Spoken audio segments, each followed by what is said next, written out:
Hi viewers, welcome to our channel. ప్రస్తుతం మనతో పాటు సీనియర్ జర్నలిస్ట్ దాము బాలా సార్ వారితో మాట్లాడదాం. నమస్కారం సార్.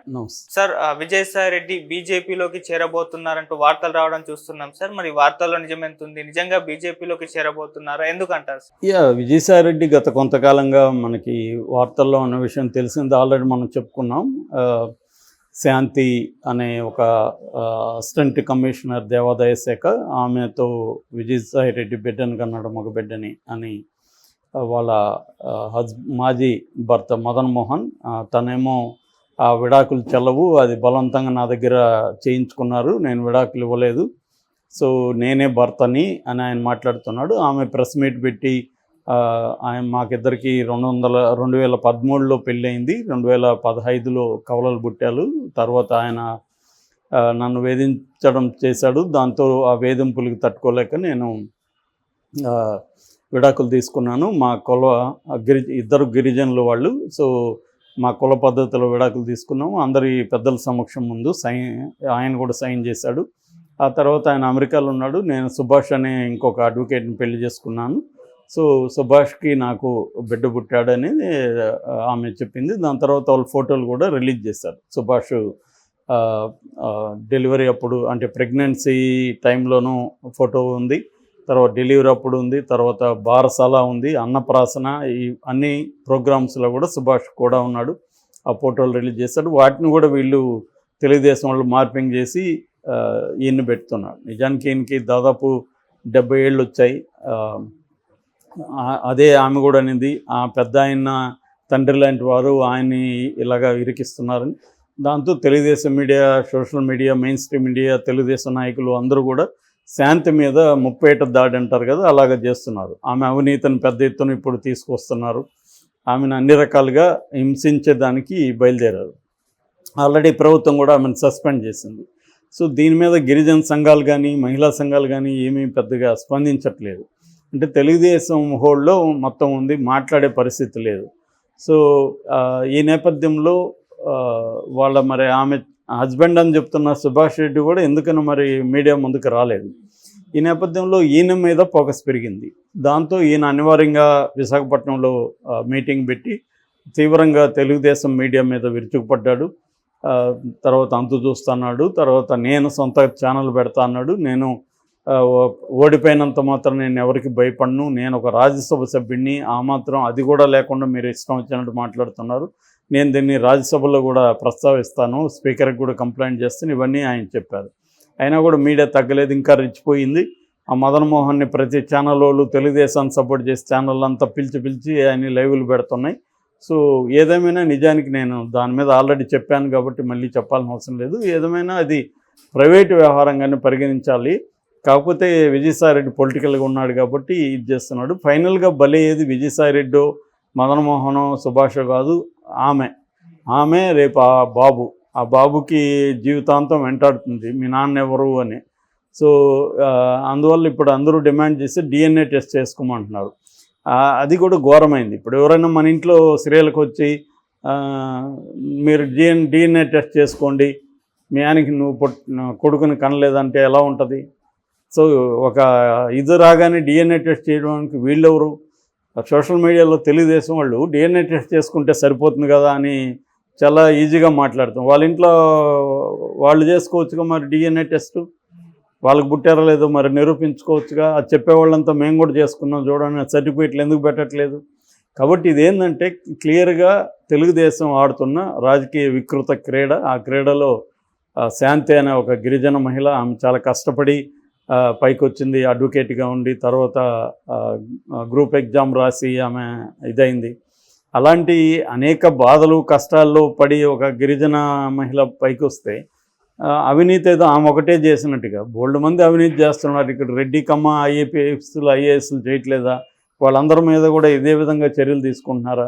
ఇక్కడ ఏంటంటే ఏ ప్రభుత్వం వస్తే వ్యతిరేకంగా ఉన్న ప్రభుత్వంలో ఉన్న వాళ్ళ మీద చర్యలు తీసుకోవడం, అది గిరిజనుల దళితుల అనేది చూడట్లేదు. నిజానికి అవన్నీ చూడాల్సిన అవసరాలు ఉంటాయి, కానీ అవేమి జరగట్లేదు. చంద్రబాబు ప్రభుత్వం గత ప్రభుత్వంలో ఉన్న IAS-IPSల మీద సివియర్గా రియాక్ట్ అవుతుంది. 27 మంది IASలు, 24 మంది IPSలు ఆఫీసర్ని అలా హోల్డ్లో పెట్టింది. వాళ్ళకి ఏం పదవులు ఇవ్వలేదు. అంటే వాళ్ళని ప్రెజర్ చేయించి వాళ్ళంతట వాళ్ళే వాలంటరీ విఆర్ఎస్ తీసుకునే విధంగా ప్రెజర్ చేస్తుంది. ఆల్రెడీ ప్రవీణ్ ప్రకాష్ అంటే వాళ్ళు విఆర్ఎస్ తీసుకున్నారు. అయితే ఈ కాంటెక్స్లో ఇప్పుడు ఒక కొత్త వార్త ఈరోజు వైరల్ అవుతుంది. అదేంటంటే విజయసాయిరెడ్డి బీజేపీలోకి వెళ్తున్నాడు. ఇది ఎంత మాత్రం వాస్తవమా అనేది చూస్తే నిన్ననే మనం చెప్పుకున్నాం. అసలు విజయసాయిరెడ్డి ఈ బయటికి రావడానికి సజ్జల రామకృష్ణారెడ్డి జగనే కారణం అనే ఒక వార్త కూడా తెలుగుదేశం వాళ్ళే పుట్టించారు. అది వైసీపీ వాళ్ళ నుంచి ఏమి రాలేదు. అయితే దీనికి బేస్ ఉంది, తెలుగుదేశం వాళ్ళు పుట్టించడానికి బేస్ ఉంది. ఎందుకంటే ఆయన విశాఖపట్నంలో ప్రెస్ మీట్ పెట్టినప్పుడు ఆయన దగ్గర ఎవరో కూడా వైసీపీ నాయకులు లేరు. ఎవరో ఒకరిద్దరు ఉన్నారు కానీ ఇంపార్టెంట్ వైసీపీ నాయకులు ఎవరు లేరు, ఆయన దగ్గరికి వెళ్ళలేదు. అట్లాగే ఆయనకు మద్దతుగా మామూలుగా అయితే ఇలాంటిది ఈ స్థాయిలో జరిగినప్పుడు వైసీపీ నాయకులు అంబటి రాంబాబు కావచ్చు, రోజా కావచ్చు, పేర్ని నాని కావచ్చు, ఇలాంటి వాళ్ళంతా బొత్స కావచ్చు, ఇలాంటి వాళ్ళంతా రంగంలోకి వస్తారు. కానీ వాళ్ళు ఎవరు కూడా రంగంలోకి వచ్చి ఈయన్ని సపోర్ట్ చేస్తూ చేయట్లేదు. కొంతవరకు ఈ వైసీపీ సోషల్ మీడియాలో అయితే ఈయన మద్దతుగా పోస్టులు పెడుతుంది, ఫోటోలను బయటికి పెడితే అవన్నీ చేస్తుంది. కానీ నాయకత్వ స్థానంలో ఉండేవాళ్ళు ఈయనకు మద్దతుగా నిలబడట్లేదు. రెండవది ఆయనే చెప్పాడు, మా పార్టీలో కూడా కొంతమంది శత్రువులతో కలిసి ఇలా చేశారని కూడా ఆయన అన్నాడు. అంటే ముందు నుంచి కూడా ఈయనకి సజ్జల రామకృష్ణారెడ్డికి మధ్య ఇబ్బందులు ఉన్నాయి. సో సజ్జల రాకముందు వరకు ఈయన నెంబర్ 2గా వైసీపీలో ఉన్నాడు. ప్రతిదానికి జగన్ ఈయన మీద డిపెండ్ అయ్యేవాడు. ఇటు ఢిల్లీలో బీజేపీతో లైజనింగ్ చేయడం ఇవన్నీ కూడా ఈయనే చూసుకునేవాడు. అట్లాగే ట్రబుల్ షూటర్గా కూడా ఉన్నాడు. ఎక్కడైనా పార్టీలో ఇబ్బందులు వస్తే ట్రబుల్ షూటింగ్ వ్యవహారాలంతా కూడా ఈయనకే అప్పగించేవాడు జగన్ ఒకప్పుడు. అయితే మెల్లగా సజ్జల రావడంతో సజ్జల ఆ ప్లేస్ని ఆక్యుపై చేసి మెల్లమెల్లగా సకల శాఖ మంత్రిలాగా మారిపోయాడు సజ్జల.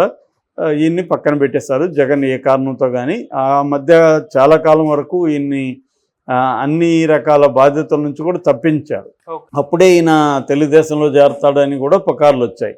ఎందుకంటే అదే టైంలో మన తారక రామ్ చనిపోవడం, ఈయన తారక రామ్ భార్యకు బంధువు అవ్వడం, దానివల్ల ఆ ఫ్యామిలీలో ఇన్వాల్వ్ కావాల్సి రావడం, బాలకృష్ణ ఆయన కలిసి పనిచేయాల్సి రావడం, వీళ్ళిద్దరు కనిపించడం, తర్వాత బాలకృష్ణని అసలు తారక రత్న చనిపోవడం, ఆ 23 రోజులు హాస్పిటల్లో చనిపోయినాక కూడా డెడ్ బాడీని పెట్టారని ఒక పక్క వైసీపీ ప్రచారం చేస్తుంటే ఈయనేమో తారక రత్నాన్ని ఇప్పుడే చూసి వచ్చాను నేను, కోమలు ఉన్నారు, ఇవన్నీ ఈయనే చెప్పడం. అట్లాగే చంద్రబాబుతో కూడా ఈయన సఖ్యంగా కూర్చొని మాట్లాడడం, ఇవన్నీ వైసీపీకి ఇబ్బందికరంగా మారాయి. అప్పుడు నెగిటివ్ వచ్చింది. దాని తర్వాత ఎలక్షన్ ముందు మళ్ళీ ఆయనకి ఇంపార్టెన్స్ ఇవ్వడం పెరిగింది. ఈ క్రమంలో ఆల్రెడీ ఆయనకు వైసీపీలో నాయకత్వానికి మధ్య గ్యాప్ ఉంది. సో ఈ గ్యాప్లో ఇప్పుడు అది ఇంకా ఇబ్బందికరంగా మారినట్టు కనబడుతుంది. ఇప్పుడు ఏంటంటే బీజేపీలోకి ఈయన వెళ్తున్నాడు అని అంటే ఇది చంద్రబాబు ఒక రకంగా ప్రెజర్ చేయించి